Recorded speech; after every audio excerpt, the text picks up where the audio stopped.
Hey guys, I'm Nato King, and it's nostalgia time. At least for me. Oh, how I miss those Apple IIgs loading screens.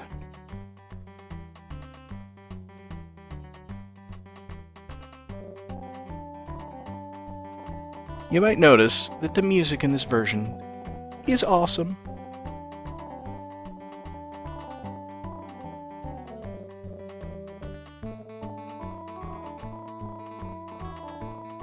I don't know how they did it, but the Apple IIgs sound card was amazing.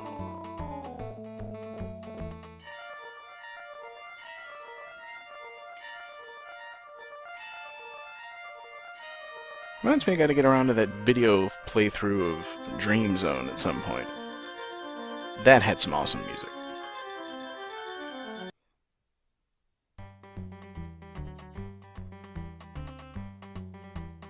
Alright, let's get on with this game, shall we?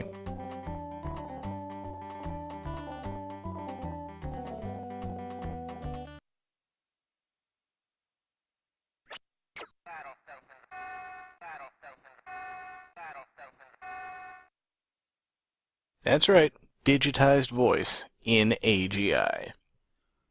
And you might notice something else in the lower right-hand corner. Say hello to Mr. Mouse. That's right, we've got point-and-click support in AGI. Why didn't I do this version of the game? And I'm stuck on the elevator. There's only one man who can help me now.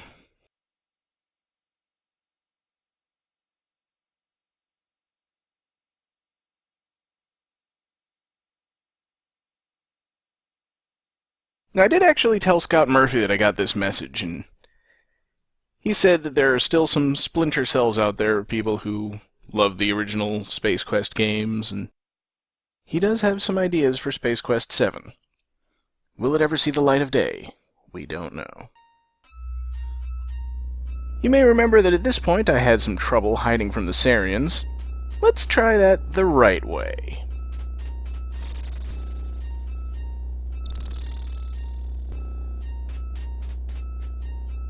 It's just that easy. And of course that gives me time to look at some of this stuff. It's a giant joystick and mouse. Big deal, I suppose. So let's move on a little bit. You may notice that the pod bay doors are closed at this time. I guess Hal couldn't open them for us or something. So let's hop into the shuttle here. Oh, almost walked off the edge again. It's been so long I forgot how to operate this thing. Remember the seatbelt and the power button. That one's not the power button. Alright, must be the one on the other side. The one in the middle is the do not push. And off we go.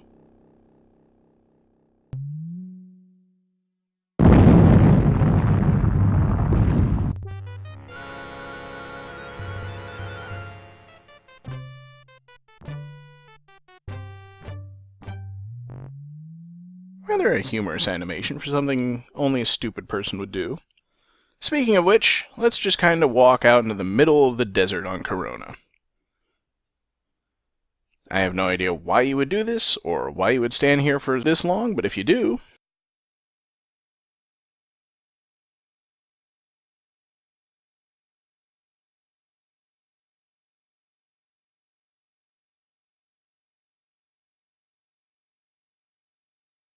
literally out of nowhere. Literally. But oh well, back to the VGA version. Where this time, I don't feel like doing the whole skimmer thing.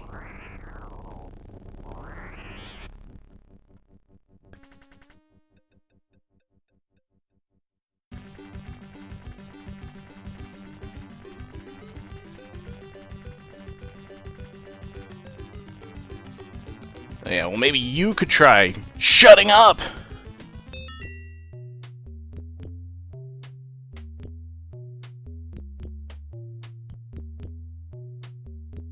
Yeah, we've been through all this stuff. Hurry up. Make me an offer I can't refuse. I forgot how long this took. This bonus video is going to go on forever, isn't it? Yeah, I know. 86 Pleiades, GL, whatever. Take it. What I'm hoping to show off is a lot more interesting than that. You see, in the executable version of the game... that's not it. You remember the graphics that I showed you when ZZ Top were playing on the stage were altered? So they came out looking really tiny. There's actually a couple of graphic resource files in the game directory which you can simply delete or rename. And you'll get back to the original graphics. There's no patch required. And there we have it. The original ZZ Top graphics.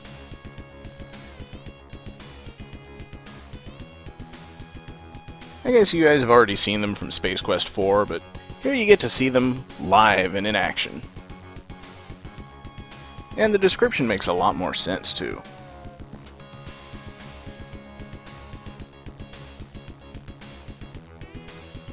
Just bask in the glow of ZZ Top. Mostly I'm just waiting for that alien to get zapped because I love it so much.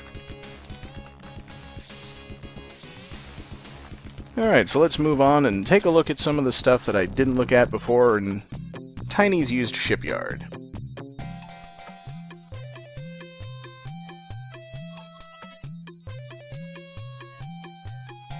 See, I thought that was his personal ship, but I guess he doesn't fly it.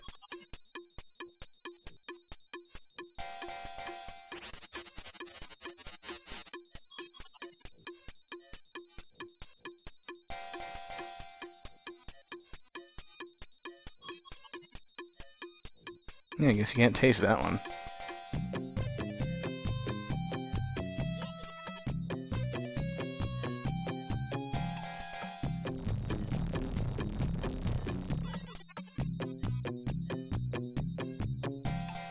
Sushi, what? Oh, I guess he's supposed to be some kind of fish alien.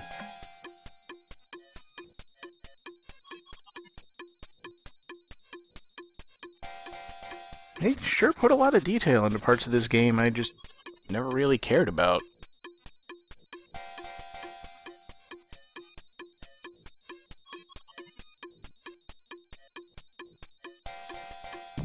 Yeah, there is nothing to do here. Let's move across the way to Droids Be Us.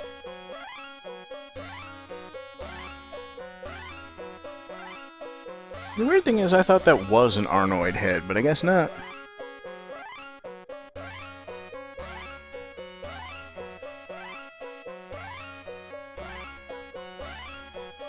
Yeah, they could afford to make Space Quest 3 references years after Space Quest 3 came out.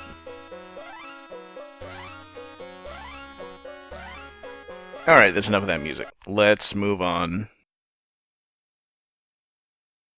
Oddly enough, the code this time around was exactly the same, still Sector FF. I wonder if that does change from playthrough to playthrough. I think I'd have memorized the sequence by now if it doesn't.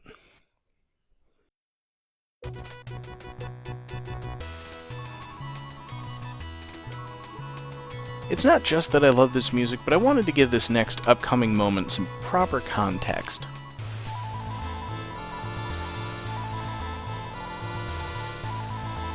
I think if you just jump right into it, you really lose the sense of what's happening. Yeah, I wonder if it's the Deltor. Oh look, the Deltor. And we don't want to get out of here.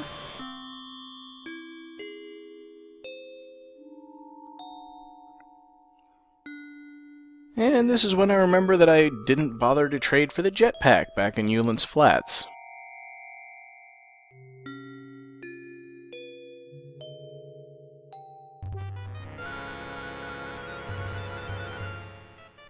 And unfortunately the game gives us no hint where we would get one. Or, AU drift away. Ah, the typos. Alright, so once we actually do get into the ship, there's one thing that this fire suppression droid can do to us that I didn't show in the LP. So, by special request, let's let him get into the room, and then block his path back into the ship.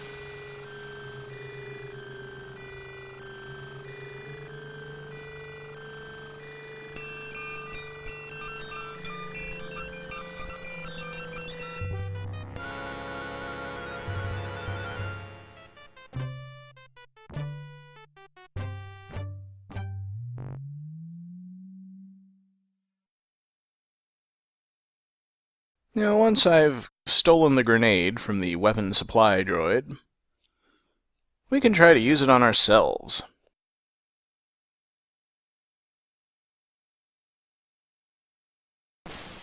Or at least near ourselves. Now, I'm pretty sure that is a unique picture.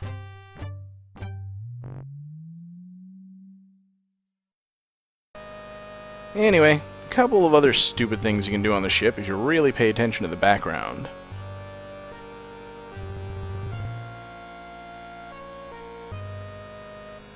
There's actually a lot of neat stuff to look at around here. Although, some of it's not really neat at all. You can do fun stuff with the bottled energy, but for now, I want to see what's in the trash disposal.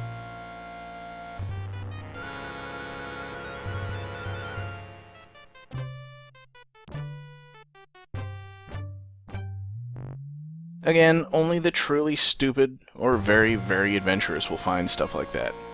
Or like shooting this globe.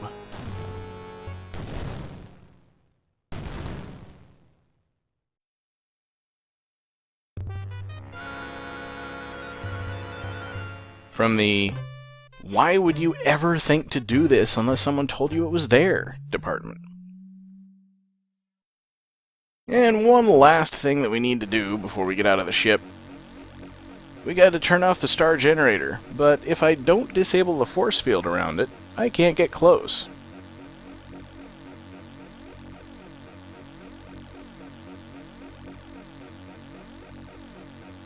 But when it says you better not try to do that again, I'm gonna do it again.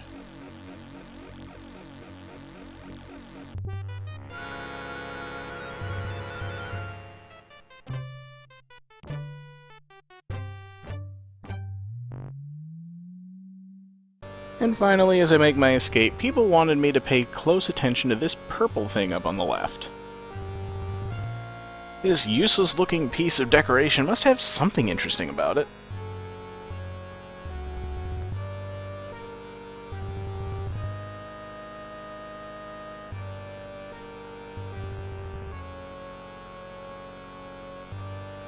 Hey, what was that? Did you see that thing? That was supposed to be a latex babe from Space Quest 4. Nah, whatever. Guy's shooting at me.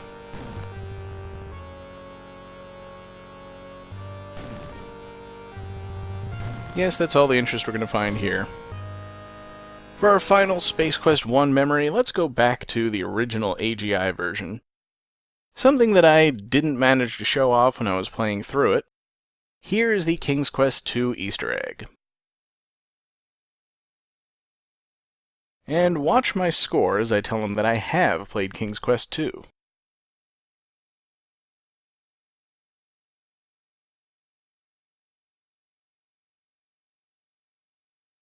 There's 5 points that I was missing. And moving on to the supply room, I will once again show my ID to the guard, and then attempt to grab a grenade while his back is turned. But let's say that I decide I don't need the gun, which would of course trigger me to lose my helmet and have to fight for my life.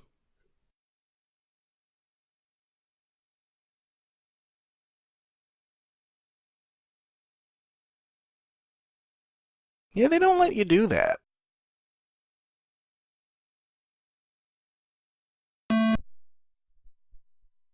So that's it for Space Quest 1. Hope everybody enjoyed this last little tour of the game. And I'll see you next time for Space Quest 2.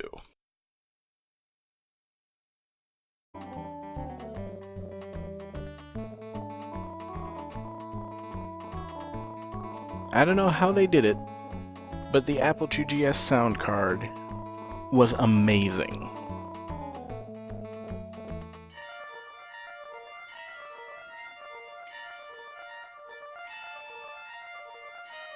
Reminds me I gotta get around to that video playthrough. Why didn't I do this version of the game? And I'm stuck on the elevator. There's only one man who can help me now!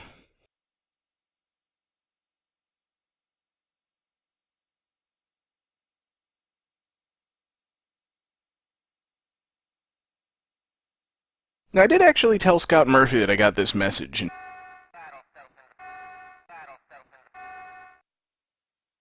that's right, digitized voice in AGI. And you might notice something else in the lower right-hand corner. Say hello to Mr. Mouse. That's right, we've got point-and-click support in AGI. Hey guys, I'm Nito King, and it's nostalgia time. At least for me. Oh, how I miss those Apple IIgs loading screens.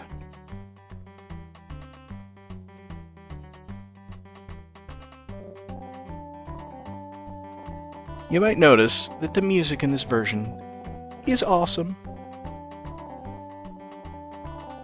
Of Dream Zone at some point. That had some awesome music.